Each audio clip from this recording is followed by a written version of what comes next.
Wabosha Maxine alizaliwa tarehe 20 mwezi wa 6 in 1996. Unaona, alafu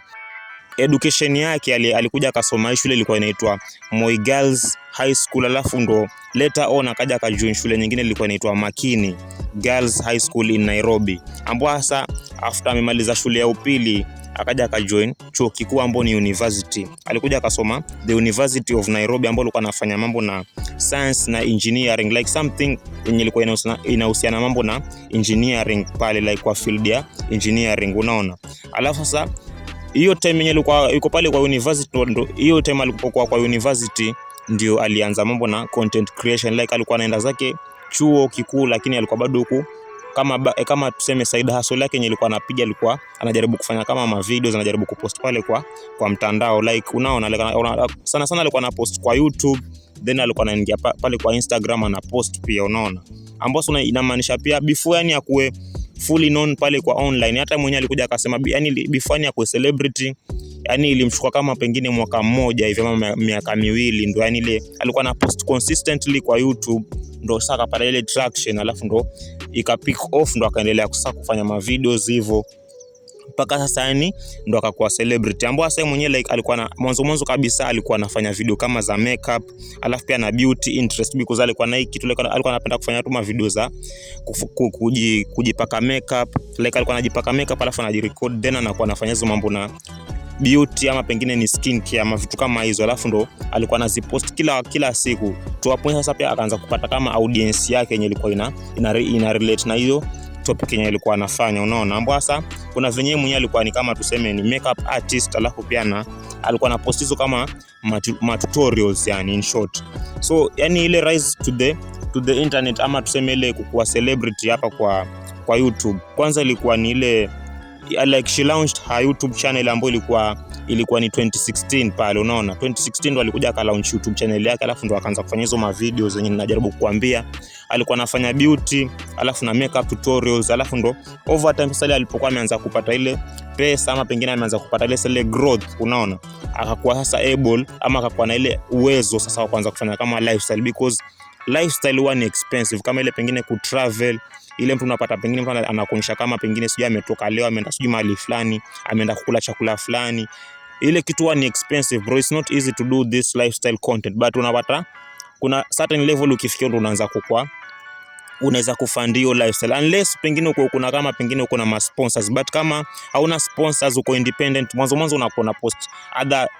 other things, alafu ndo unajipata sasa unaanza kuwa na hiyo ability ya kupost ama tuseme uwezo wa kupost sasa hizo ma lifestyle, ambapo unapata kama ni flashy lifestyle na hizo ma expensive things zenye zina happen. And of course pia like Maxine, like Wabosha Maxine, yani alikuwa ana travel pia, anaenda kama different countries, alafu pia alikuwa anapenda ile kuelezea pengine information ya kule mahali kwenye ametravel. Akinunua kitu anapenda kuelezea information kuhusu hiyo kitu venye mtu atapata, yani things of that nature. Alikuwa anapenda kuconnect watu, ndio sasa pia audience yake ilikuwa inampendea hivyo, because unapata ni ile kuna venye tu ukiangalia kama hizi vitu sana unapata unatamani kuona kitu fulani, alafu unataka kuulizia hiyo kitu, alafu sasa unapata sasa audience yake ilikuwa inapenda hivyo, because alikuwa anapenda kupeana tu hizo information for free. Sasa audience yake ilikuwa inaendelea tu kugrow hivyo, alafu ilikuwa inampenda hivyo kwa sababu alikuwa very authentic, alafu alikuwa anapenda tu kuconnect audience yake, yani alikuwa anapenda kuengage na audience yake, yani kila kitu kidogo akifanya anajaribu tu kuwaelezea, alafu alikuwa na connect. Sasa ndio hivyo ndo she kept growing on, alafu pia akapata like a very loyal fan base. Akipost kitu chochote pale kwa social media alikuwa wanamfuatilia tu, unaona, alafu ndo she kept growing like that and that. Pale ukiangalia kama kwa YouTube amepost videos nyingi kwa YouTube, alafu pia kuna Instagram, she was posting hizo ma video za kucheza, ma video za lifestyle na hizo ma video za makeup, unaona, like she was doing challenges, alafu pia na hizo ma video za makeup, mambo na skin care. Alikuwa anaeleza kama pengine venye mtu anafanya skin care, ama pengine anaeleza kama ile skin care routine yake, yani venye anakuwa anafanya akiamka asubuhi, ama pengine kama anataka kulala anaonyesha ile skin care routine yake, alafu pia ana kama hairstyles, alafu and traveling and lifestyle in general, yani unaona. Ambapo sasa pia ukiangalia pia kama kwa TikTok yake, pia TikTok imegrow, and of course right now Wabosha Maxine yani hajakuwa sana kwa YouTube, like sasa yani kama ametulia muda mrefu, lakini ukiangalia pale kwa TikTok like anakuwa na post daily, like she's still posting on TikTok alafu na Instagram, but sasa ni kama pia content yake ya YouTube like ni kama ametulia, like ni kama amefika pale on the top to a point, yani anahisi kama sasa ametulia, unaona, like she was in her prime moment yenye alikuwa ni celebrity, alikuwa na post ma video kitambo, lakini sasa yeye kama ame cool off, like YouTube hayuko active sana hivyo,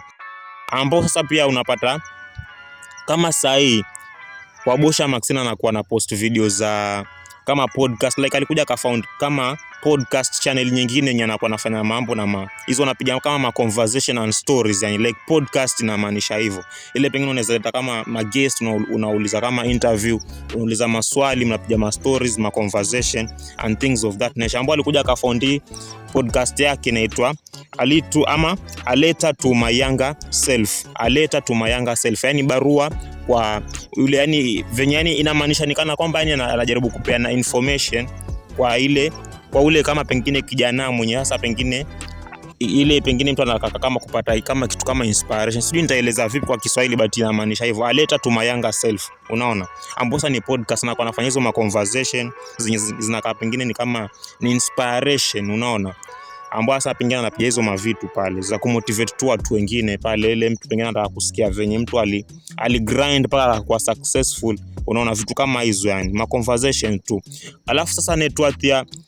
Wabosha Maxine in 2025 right now ni 39 million Kenya shillings. 39 million Kenya shillings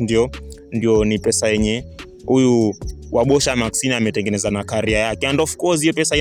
inakuwa inapanda kila siku as so long as bado anaendelea kufanya hizo mavitu kwa industry, lakini akistop kuna venye pia ina cool off, like unaona hii kitu inapanda kishuka, but yeye mwenyewe sasa like right now anaishi maisha fit because ni kama hata hajali tena, like she's already successful na alipitisha hizo ma goals zenye alikuwa anataka kupitisha, so right now ni kama ame cool off, like she's not doing anything, like to me like nikana kwamba ametulia, like she's not doing anything, but yeye mwenyewe kuna venye anakuwa anafanya mavitu zake, and of course pia amejaribu kutengeneza like revenue outside from YouTube, like alikuwa anajaribu kutafuta like different type of hustle ama different type of making money outside from YouTube. So tofauti na YouTube peke yake, pia huyu Maxine Wabosha ako na mabiashara zingine zenye anakuwa anafanya zinamtengenezea pesa tofauti na YouTube, kama vile mwenyewe alikuja akatengeneza hii brand fulani yenye ilikuwa inahusiana mambo na products za kusafiri, kama vile kuna mabagi zenye alikuja kazi kama merchandise in short, alikuja akatengeneza hizo mabagi fulani za kusafiri zenye zinakuwa ni anajaribu kuwauzia wale mafans wake, ambao ni mabagi fulani zenye zinakaa high quality zenye ni kama za kusafiri, yani mabagi za kusafiria like traveling bags zenye alikuja akazitengeneza because yeye mwenyewe anakuwa anafanya content ya kutravel, so hiyo ni ilimuinspire kufanya hiyo, kutengeneza product yenye ni kama ya kusafiri, and of course anakuwa anapata wateja kutoka tare pale kwa mafans wake, anakuwa ana promote businesses and things of that nature. Alafu pia amework na like bigger brands kama vile ama companies kama vile Tusker, like kuna hii pombe ya Tusker yenye anakuwa kama unajua Tusker Kenya, anakuwa ame partnership na Tusker, ambao sana anakuwa ana promote hiyo brand ya Tusker, alafu wanamlipa, unaona, like ana promote hiyo pombe ya Tusker alafu anamlipa. Kuna ma brands zingine mingi zenye sijazitaja ambazo zenye anafanya kazi nazo, alafu ndo hivyo yani tu because ako na hiyo attention, pengine akienda pale kwa TikTok kama akienda pale kwa Instagram ako na lot of views, so inamaanisha brands wako wamekuwa attracted na yeye kwa sababu anaweza kupromote products zao haraka, yani kwa watu wengi, kwa sababu akipost kama video moja inaweza pata kama 1 million views ama pengine ipate thousands of views, 100k of views, unaona. So inamaanisha brands zinakuwa attracted to that, wanataka tu wafanye kazi na mtu kama huyo ambaye ni kama influencer. So my influencer wao wako na hiyo advantage ya kwamba kwa sababu mimi ni celebrity, so naweza kupata kama hiyo brand pengine imetaka kunisponsor, unaona. So naweza nipatia kama free products ama pengine nipatie pesa ndo ni wa promote pengine kama brand yao ama pengine ni promote hizo ma products zao. So unaona sasa hiyo imehappen kwa Wabosha Maxine. Wabosha Maxine ako na different type of brands zingine hata sijazitaja hapa, but most yenye ilikuwa ni famous yenye kama ni big ilikuwa ni Tusker, because unapata pombe ya Tusker ni brand kubwa, so alikuwa anafanya kazi na Tusker like for a very long time. Alafu so sijui kama sasa bado anafanya kazi na Tusker, but amekuwa anafanya kazi na Tusker for a very long time, anakuwa na promote hiyo brand, unaona.